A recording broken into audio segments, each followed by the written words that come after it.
You might believe that the genius of Hugh Laurie, the man who mastered the bitter sarcasm of Dr. House and the smooth manipulation of the night manager, was self-made. A sudden explosion of talent. Think again. Every glare, every perfectly timed pause, every explosion of hidden pain was meticulously built from the ground up, not by isolation, but by a deep, almost devotional study of 6 towering figures. These are not merely actors he admires. They are the intellectual architects who designed his emotional framework, the obsessive muses who taught him precision, danger, heartbreak, and most importantly, survival under the white-hot pressure of fame. When you understand who these 6 are, you realize every one of Laurie's iconic performances serves as a secret tribute to them, a silent, ongoing confession of his influences. These are the 6 masters who secretly forged Hugh Laurie's acting genius. At the absolute summit of Laurie's personal list is the man who didn't just shape his approach to performance, but who anchored him when the weight of the spotlight became overwhelming: Stephen Fry. Laurie has described Fry as his unwavering compass, the intellectual constant he tries to emulate whenever he feels creatively or personally lost. Their bond, forged in the late 70s as overeducated, brilliant misfits at Cambridge, became the foundation for one of British comedy's sharpest partnerships. A bit of Fry and Laurie means from Stephen Fry, Hugh inherited the deep rhythm of language and the skill of making profound wit appear completely effortless. Fry was the relentless mind, and Laurie was the masterful performer who translated that intellect into impeccable comedic timing. Laurie once remarked that Fry could twist a sentence until it confessed, and he spent years attempting to reach that same level of linguistic dexterity. However, the influence extends far beyond comedy. When Fry displayed immense public courage by discussing his bipolar diagnosis, Laurie witnessed an act of profound bravery. This moment crystallized a crucial lesson: that humor could simultaneously function as both impenetrable emotional armor and a vehicle for genuine empathy. This very formula, the fusion of intellectual sharpness with a core of hidden vulnerability, was poured directly into the DNA of House MD. Even the musicality and melancholic undertones that define Laurie's style evolved from their late-night collaborations, trading piano riffs and complex jokes. As Fry himself once beautifully put it, Hugh plays sadness like a tune, a testament to the emotional depth running through their mutual admiration. Holding the second, profoundly personal, position on Laurie's list is Emma Thompson. Ate. You might expect an actor who has shared the stage with figures known for chaotic brilliance to select another madman, but Laurie gravitated towards the quiet, terrifying precision of Thompson. He affectionately refers to her as the quiet assassin, capable of utterly dismantling a person's argument or composure without ever raising her voice, yet somehow still earning their standing ovation. Their connection also dates back to Cambridge, where Thompson, even as a young artist, possessed an intimidating intellectual firepower. Laurie recalled that her focused gaze could make him instantly realize he had been talking nonsense for several minutes straight. It was this unnerving precision that captivated him, her ability to make comedy sting with genuine pain and to infuse tragedy with a strange, compelling elegance, often within the span of a single sentence. This framework of weaponized empathy became a cornerstone of his performance as House. Thompson taught Laurie how to deliver a truth that is simultaneously cruel, brutally honest, and deeply caring in the same breath. When Dr. House dispenses a diagnostic truth with zero sugarcoating, that is the clear echo of Emma Thompson's influence in the dialogue. Laurie concluded that she was the one who revealed to him that true kindness can be a violent act if it is rooted in unyielding, necessary reality. Moving into the realm of pure, glorious chaos, Hugh Laurie names Peter O'Toole as his third revolutionary influence, the mad genius who fundamentally rewired his perception of acting.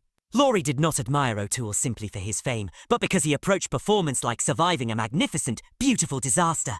Watching O'Toole in Lawrence of Arabia, Laurie felt he was witnessing a man not merely performing, but actively bleeding art onto the screen. O'Toole's scenes were characterized by an impossible fusion of perfect technical delivery and breathtaking recklessness. He could be on the verge of collapsing into madness, as in The Ruling Class, yet instantly transform that private breakdown into a devastating, dramatic weapon. Laurie was utterly obsessed with O'Toole's unique ability to blow the whole thing up and somehow make it better. This calculated risk, this rhythm of danger, inside elegance, became the secret fuse he built into Dr. House. Laurie dedicated months to dissecting O'Toole's use of dramatic pauses, learning how to make stillness look predatory. Directors on the House tea set remember moments when Laurie would abruptly stop midline, causing the entire crew to freeze, recognizing that an unpredictable, powerful shift in the scene was imminent. O'Toole, as Laurie observed, could simply sit in a chair and make the entire room nervous. That is the raw essence of power that Laurie poured into his character's iconic glares and sarcastic, yet mesmerizing, unpredictability. Unpredictability. Laurie's fourth choice represents an almost diametric opposite to O'Toole's chaos. The terrifyingly controlled perfectionist, Laurence Olivier. Laurie joked that Olivier didn't act like a man on stage, but like a deity, meticulously auditing his own performance. It was this sheer, overwhelming perfectionism that drew him in. Olivier's work was defined by minute, painstaking adjustments. Laurie cites the famous story of Olivier tilting his head precisely 3 degrees during a Richard III monologue because, as the master explained, 3 degrees makes the crown appear heavier. This extraordinary level of obsessive control absolutely captivated Laurie. During the filming of House Mandy, Laurie began implementing these micro-adjustments himself. He would rehearse with a stopwatch, timing his exact moment of looking away before snapping his focus back onto an opposing actor. This tightly wound tension, this professional paranoia, was pure Olivier. His command over his American accent was also shaped by this influence, as Olivier taught him that true control is not about imitation, but about complete domination of the craft.